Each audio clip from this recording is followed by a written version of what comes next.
Hey, in this video we'll be covering Unit 2, Chapter 2 of Algebra 2.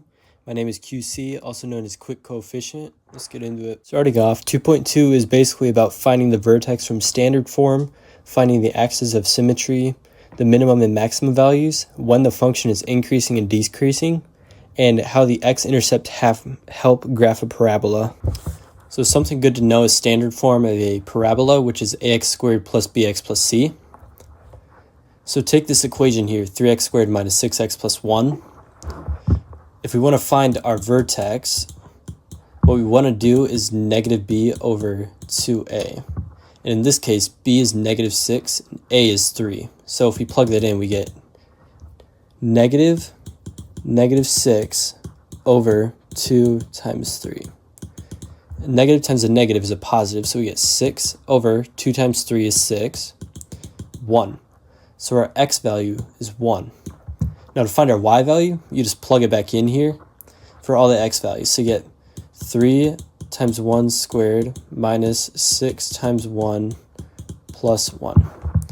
Now a trick you can do to do this quickly is just find this, whatever you want to call this a term right here, and take the opposite, and then add it with the c. So 1 squared is 1 times 3 is 3. Then take the opposite, so negative 3.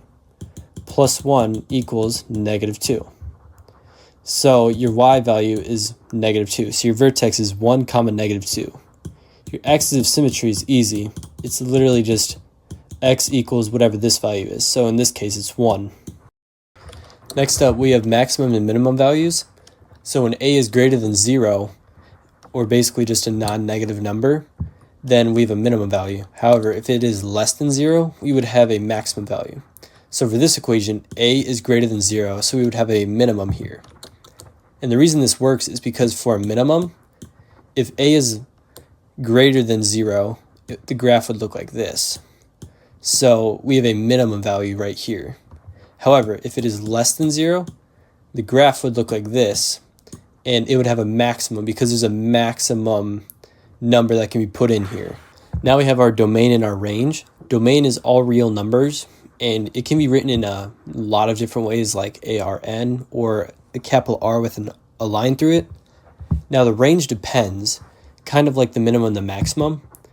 So if we had a graph like, say, 3x minus 6x plus 1, the range would be y is greater than negative 2, because the graph, so we have our vertex here at 1 and then negative 2, and then it would go up like this. So our range, or our y values, they would be greater than negative 2. However, if we had a graph that was, say, negative 3x, it would be the same thing. However, this time it would just be y is less than negative 2, because all the y values will be less than negative 2. Now, intercept form of a parabola is written as a times the quantity x minus h times the quantity x minus p, where h and x are your x-intercepts. Take this example here, y equals negative 2 times x plus 3 times x minus 3. Our x-intercepts would be negative 3 and 1. Now this would be negative 3 because this is a plus, and the parent function is actually negative. So h would have to be negative to make this a plus. Now our axis of symmetry, we would just take the average of these. So we would do negative 3 plus 1 over 2. And negative 3 plus 1 is negative 2. Negative 2 divided by 2 is 1. So our axis of symmetry is x equals 1. Now graphing this, we would go, say, negative 3, and then we have 1. And then axis of symmetry,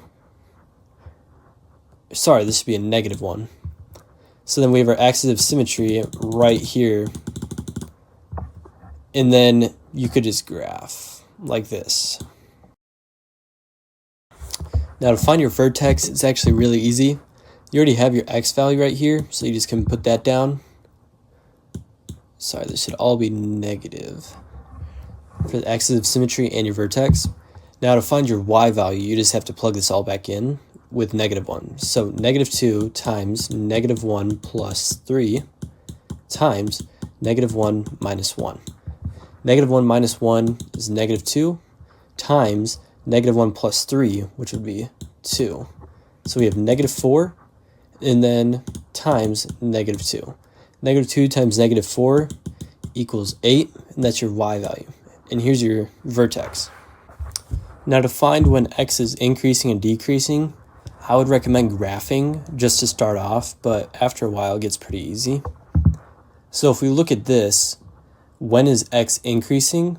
It is increasing on the right side of our vertex. Or when x is greater than 1, because we see here our vertex is at 1 comma negative 2. So this way it is increasing or greater than 1. Now this way it is decreasing. So when x is negative 1. These are opposites of each other.